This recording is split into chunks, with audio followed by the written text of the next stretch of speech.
Hey everyone, Technomentary here with the video for you guys. In today's video, I'm going to show you how to force restart your iPhone 16 Pro or any of the newer iPhones that you have. So let's get started.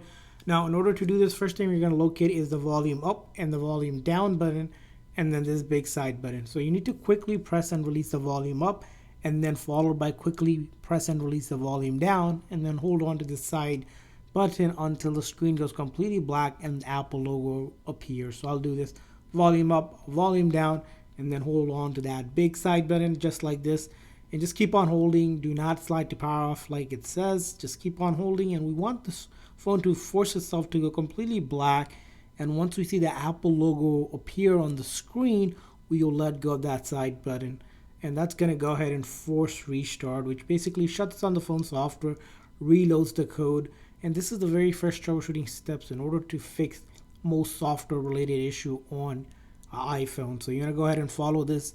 This will not delete any of your data, so all of your photos, videos, apps, everything will be fine.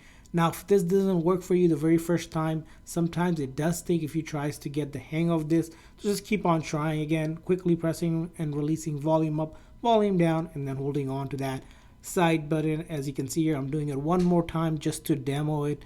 And again, you'll see the same exact process happening. See, as I'm holding on, waiting for it to go completely black, man, once I see the Apple logo appear, I let go of that side button. So that's how you do it. I hope this video was helpful. If so, please consider hitting a like and subscribe button for more tips and tricks for your iPhone. We'll see you guys next time.